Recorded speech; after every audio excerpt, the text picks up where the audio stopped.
Hey Astra Kids, and welcome back.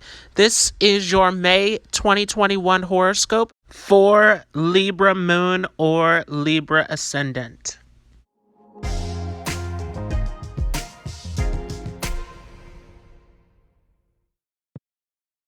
So, starting off here in the month of May, on the 1st, we have Mercury shifting into the sign of Taurus. So, Mercury is now leaving behind Aries, which is this very active, adventurous, lively energy that we discussed back in the month of April. So as we've been going through this transit of Mercury and Aries, there's been energy all over the place. This has been crazy as Mars and Mercury are not friends.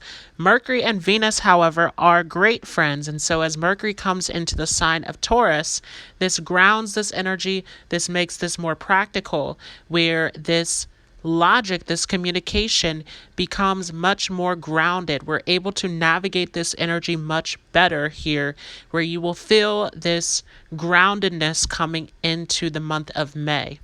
Now, along with that, Uranus will meet up with the Sun on the 1st as well, for those of you who are following those 3 extra planets. And so this is an interesting energy as our consciousness is being exploded through this Uranus transit. So this is a great time for this flash of inspiration, this insight, where we can see these unexpected changes coming in through our consciousness, through our awareness. Now, moving forward here to the 4th of May. May the 4th be with you. Venus is shifting ahead into the sign of Taurus, where we'll meet up in this conjunction with Mercury.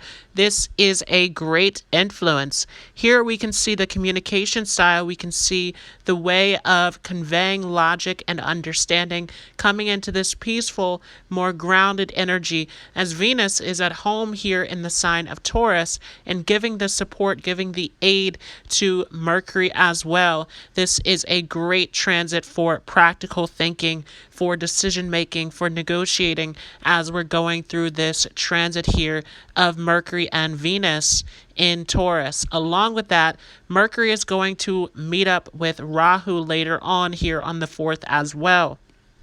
This is a great position also, as Mercury and Rahu are friendly to one another to a certain extent. This will give great aspiration, great inspiration towards thinking, towards researching, towards collecting data and information. Remember that Rahu is a planet of obsession, and so Rahu is also connected to technology. It is connected to research, and so anyone who is planning on learning a new subject, anyone who is planning on doing deep research, anything that is involved in writing, this is a great time, as Rahu is going to blow up this Mercury energy, where this gives us a tremendous amount of curiosity, a tremendous amount of communication that we can use at this time. On the 13th of May, Venus will also meet up with Rahu. Venus and Rahu are great friends to one another. Venus, of course, because it is the planet of luxury, of beauty, of wealth, of attraction, and Rahu, again, being this planet of obsession. It wants more, it wants to gain something. It is an ambitious planet. And so Rahu and Venus get together, and the things that you want to achieve, the things that you want to gain and attract into your life, this amplifies this. This gives you the ambition to achieve these things that you would like. And so you can see, especially for those of you who have Venus placed in a good condition within your chart, this gives you the ability to acquire the wealth, to acquire the luxury, to acquire the possessions that you are looking towards throughout this transit here in the month of May. As we move forward on the 14th of May, the Sun will shift into Taurus, marking a new focus, a new center of consciousness, as we are putting our focus now into this more stable, more grounded, more peaceful energy. Remember that the Sun was exalted in Aries, where we had all of this energy, we had all of this drive, all of this liveliness. Now, as the Sun comes into its enemy sign of Taurus, this is where the Sun loses its energy, because remember that the Sun and Venus are not friends. So here the Sun is calmed down, it's slowed down in the sign of Taurus, where this is a great time to relax, to go inward, to ground yourself, to slow all of this energy down, and to really bring yourself back into the present. Moving forward here on the 18th of May, Venus will meet up with Mercury once again. So this is a huge time here again of this communication where we're using our speech in a beautiful, peaceful way. So this is great for communication. This is great for writing. This is great for negotiation. Any deal making that you are trying to get across during this time. Moving forward here on the 19th of May, the sun will meet up with Rahu. So now we're getting closer to this eclipse season as the sun is coming closer to the position of Rahu. And remember that wherever Rahu is, it is going to explode. It's going to give this illusion of this bigger image or this bigger illusion than what it may seem to be. And so here we want to be careful as Rahu can explode the ego. This can give a strong sense of self. And so this is where we can see a lot of ego issues coming up with Rahu here with the sun. This is a great time for confidence. This is a great time for stepping up and moving forward, taking the risk, taking the action to get the things done that you want in your life. But once again, be careful of that expansion, that explosion of the ego that can take place here during this transit. Now, all of these planets of the sun, of Venus, of Rahu, of Mercury are all going to receive a fourth aspect over from Jupiter and Aquarius. So this is really going to expand the knowledge, expand the insight. Again, with all of these placements, there's so much brilliance, there's so much practicality here where we can use this knowledge in a more grounded way, in a more practical way towards our goals, towards the things that we want to get done. As this energy is slowed down, it's calmed down here in the sign of Taurus. On the 23rd of May, Saturn will station retrograde, and we will talk about this in a future video. But this is a major time of going back and looking over the structures, looking over the routines, looking at the things that you have in place, and making sure that you have the proper discipline, that you have the proper order, the proper structure in your life. This also affects us collectively as Saturn is a societal planet. This is all about the structure, the rules that are put in place here in our physical construct.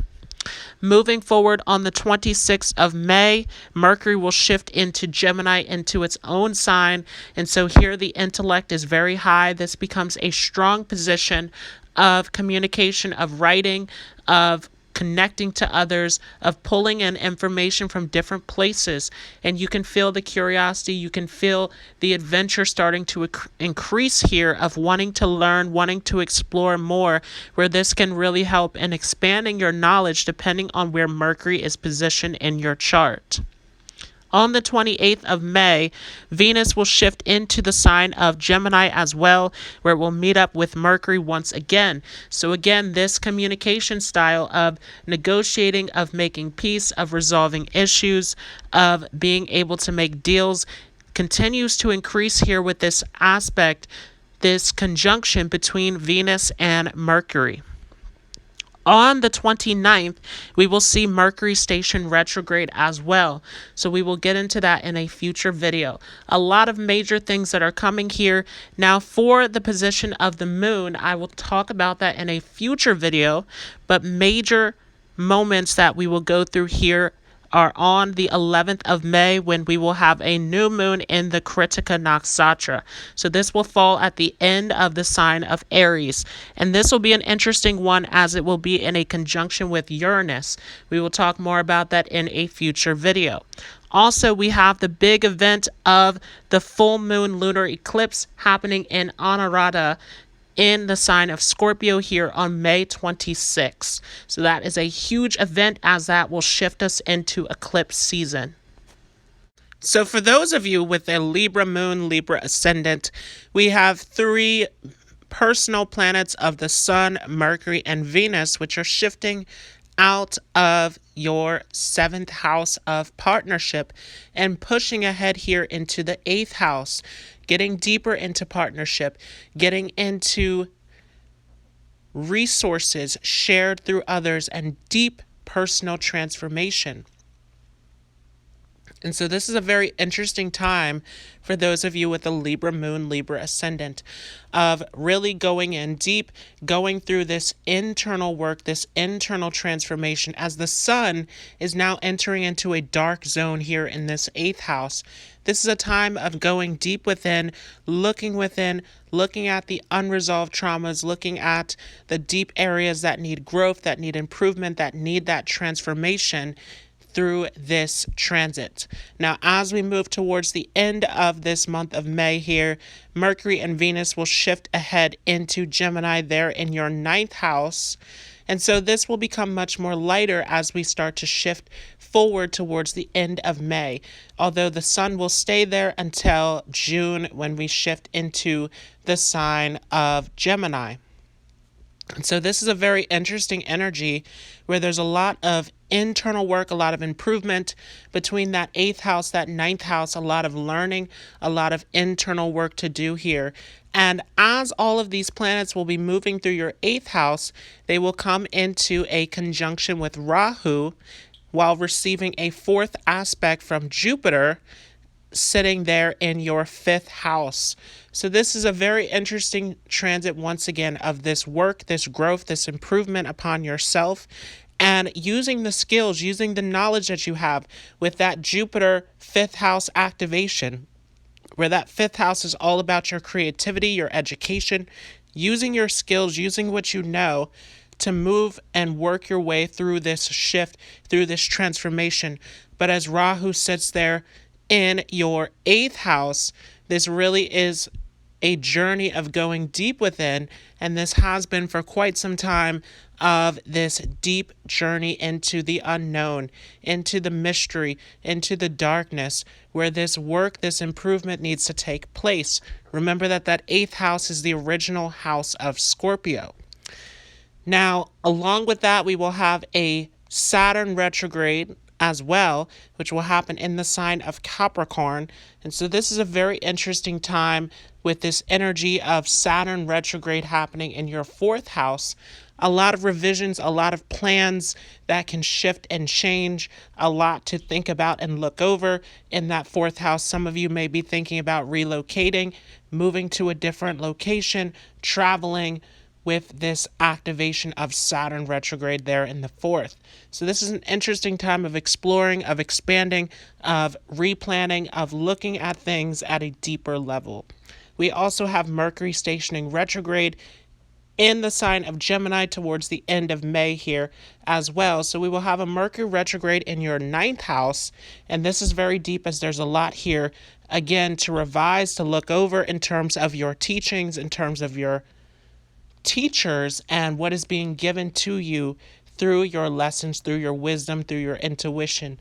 This can be a time where you want to make sure you're looking at all of the details around your education for those who are in school, making sure that everything is in order and all together with this 9th house Mercury retrograde. Now, of course, we'll also have a new moon happening in the sign of Aries there in your 7th house. As we move forward, we will talk more about that in a future video, and the big event of the full moon lunar eclipse that will happen in the sign of Scorpio in your 2nd house. We will also bring that up in a future video as well. To finish it off, for those of you with a Libra moon or Libra Lagna, I pulled some cards from the Vedic Astrology deck. So the first card that comes up here is Capricorn. Once again, this is a huge time to work on improving upon yourself, working your way towards your goals, using what you have. Remember that Capricorn is connected to our resources, our discipline, our structure. This is a huge time to take what you've learned and to apply it to your growth, to your improvement, to how you are working your way up towards your goals and success. Next card here to go along with that is the 10th house. 10th house being the original home of Capricorn. Once again, huge time to implement your structure, your discipline, your resources into what you want to accomplish at this time.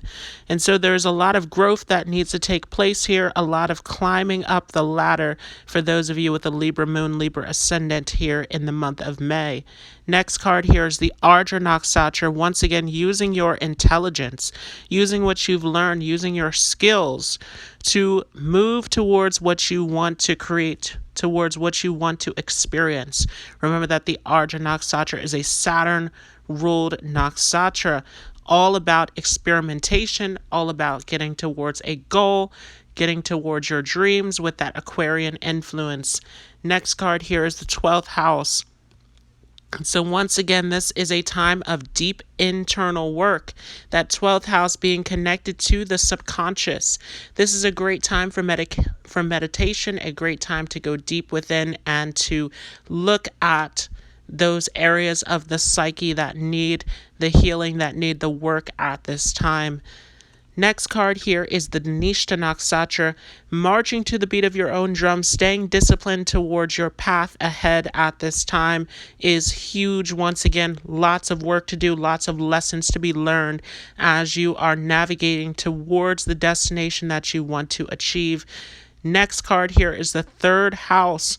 Once again, using your skills, using what you have to accomplish your goals. Remember that that 3rd house is originally connected to Gemini, which is all about your skills, your entrepreneurship, your ability to communicate and make deals and get your ideas across.